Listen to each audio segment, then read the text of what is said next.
Your Excellencies Sir Rodney Williams and Lady Williams, Honorable Michael Brown, Minister of Education, Science and Technology, Ms. Rosa Grenaway, Permanent Secretary, Ministry of Education, Science and Technology, Mrs. Paula Frederick Hunt, Permanent Secretary, Government House, Mr. Claire Brown, Director of Education, Mrs. E. Jonah Green, Education Officer, Secondary, Mr. Sean Clarke, Chief Executive Officer of Supreme Counseling for Personal Development, members of the clergy, members of the committees of the OVS Anti-Bullying Prevention Program, members of the media, other distinguished guests, ladies and gentlemen, good evening.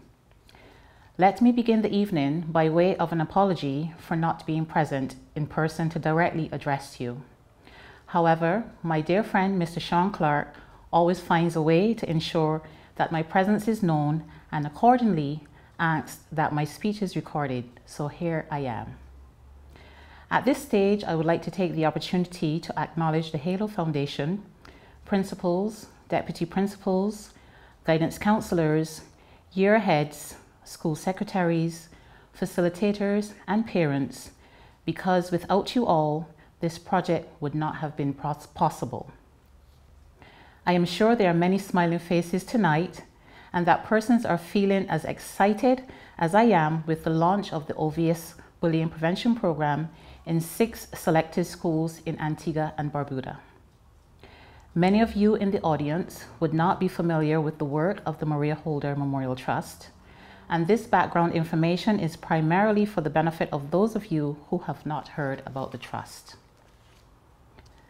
The Maria Holder Memorial Trust is a registered charity in Barbados, founded in 2007 by Christopher Holder, the son, and Chesterfield Brewster, the son-in-law, in memory of the late Maria Holder, following her untimely death in 2004.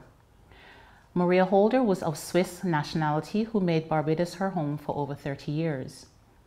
She was very much into charitable work and gave generously to many organizations. The Trust proudly carries her name and continues that legacy, particularly in Barbados in the areas of education and training, health, poverty alleviation, culture and the arts, and the environment. Within those sectors, the Trust works with children and youth, the elderly, and those in vulnerable circumstances. The journey began following a meeting with Her Excellency Lady Williams in November 2017 at her office at Government House. There, she shared her concerns with me regarding the high levels of bullying in Antigua and Barbuda, and I was also saddened to hear that only the week prior, a young man had taken his life due to the stresses of being bullied by his peers at school. His was not the only death due to bullying, and as such, Lady Williams felt that it was time for an intervention in the schools. I listened to her concerns, and at the end of our discussion, I asked her to have a discussion with Mr. Sean Clarke, the CEO of Supreme Counseling for Personal Development, who is also the only certified OVS bullying prevention specialist and trainer in the Caribbean. I knew that with Mr. Clarke's expertise of running a successful anti-bullying prevention program within 6 secondary schools and 1 primary school in Barbados, that this program could yield the same success in Antigua and Barbuda. I have responsibility for this project in Barbados, and as project manager for Antigua and Barbuda, I will have oversight for this project as it is now within this region. The primary focus of the Trust is in Barbados, as that is our home base, and as my second home here in Antigua, we have funded approximately 10 projects, which includes Friends of the Care Project, Island Academy, International School, by assisting with their bursary program to ensure that 6 disadvantaged children from various communities could attend the school, thus affording them the opportunity to gain an IB education. Additionally, there is also the Buckley's Preschool and Model Resource Center, which is due to come on stream shortly. This school will allow for children between the ages of 3 to 5 years, as well as provision for the training of teachers in early childhood education. The Trust also works in Dominica, Grenada, St. Vincent, and the British Virgin Islands. But, my friends, as a project manager, I can tell you that when it comes to obtaining funding, and the coordinators can tell you, it was not that simple. The HALO Foundation had to send a proposal to the Maria Holder Memorial Trust for consideration of funding for this program. They went through the usual rigors like any other application seeking funding from the trust. The HALO Foundation had to prove that there was definitely a serious problem of bullying within the school system in Antigua and Barbuda. The following statistical data was provided, and it was noted that in 2014, a study was commissioned by the UNICEF Office for the Eastern Caribbean area in collaboration with the Ministry of Education in Antigua and Barbuda to gather information among a sample of students between the ages of 8 to 11 years old at primary schools, implementing the Child-Friendly Schools framework. This study was conducted in Anguilla, Antigua and Barbuda, St. Lucia and Dominica to ascertain if they knew where to go and what to do in the event of bullying or sexual abuse. In Antigua and Barbuda, students, when asked about the prevalence of bullying at their school, more than 128 students, or 85% out of the population of 150 respondents, felt that bullying was a problem at their school.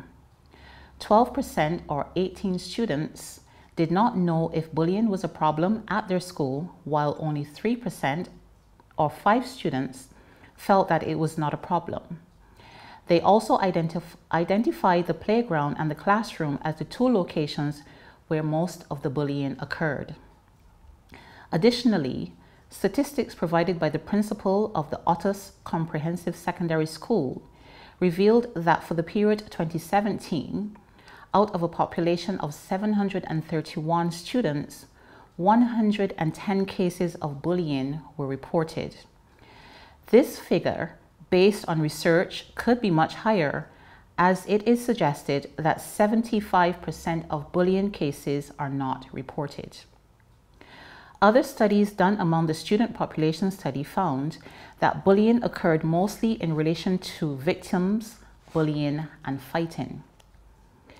It was shown that cyberbullying, which is harassment through technology, is now being experienced by many students. Bullying in any form is never to be tolerated, as most people are confronted with bullying during their youth. It is said that in many cases, people are bullied because they are in some way or the other a perceived threat to the bully. They may be smarter, more independent, or more popular than the bully. The information provided highlighted some seriously alarming figures, and accordingly, something has to be done to ensure that there are no further deaths among the youth population as it relates to bullying. It should be noted that as part of the strategic goals of the Maria Holder Memorial Trust, children and youth is one of the key target groups that we focus on. Therefore, it is imperative that we all seek to protect and guide our youth in the right direction.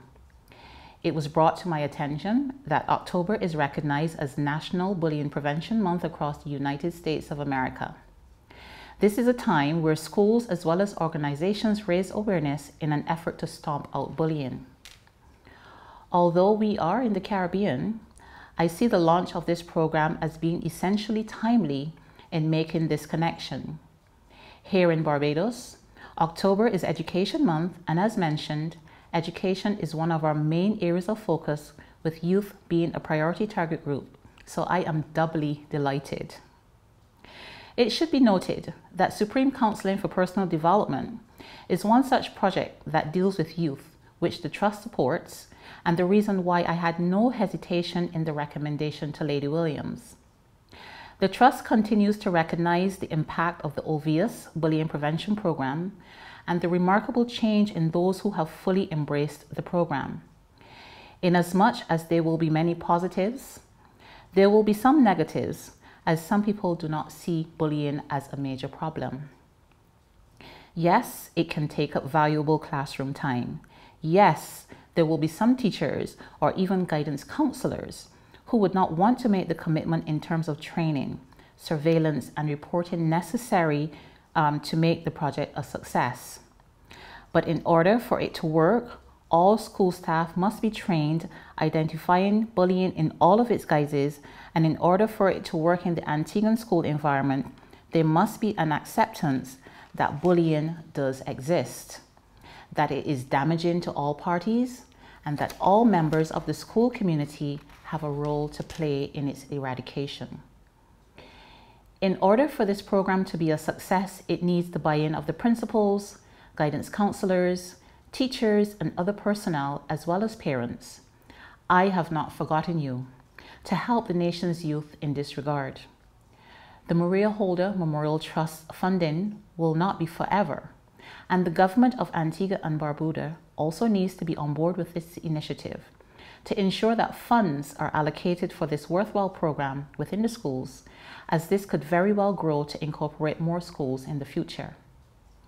The 6 schools selected being Green Bay, Pigots, and Bendall's primary schools, and Pears Secondary, Otto's Comprehensive, and the Antigua Grammar School, students should fully embrace and support this new initiative, not only seeing it as just an anti-bullying prevention program, but as one that will impart knowledge and skills that can be used to assist as part of their socialization. It is our belief that once the value of the program is recognized, there could be more buy-in from schools in adopting it. So let's make it a success by not only using the tools from the obvious bullying prevention program, but first start with love and respect, not only for yourself, but also for your peers. In the words of Dan Pierce, people who love themselves don't hurt other people. The more we hate ourselves, the more we want others to suffer. Instead, aim to build beautiful friendships, and remember, be a buddy, not a bully. Finally, I would like to commend Sean Clarke and the team at Supreme Counseling for Personal Development for the excellent work that they continue to do in changing the lives of so many young people. Now that love and commitment has reached my other home, Antigua, I trust that you will give Sean, as well as the Halo Foundation, all the support in making this project a success. On behalf of the Board of Trustees of the Maria Holder Memorial Trust and the executive team, I take this opportunity to wish you all a wonderful evening. Also, remember that the youth are our leaders of tomorrow. Let us work together to protect, to guide, and to love them. Thank you.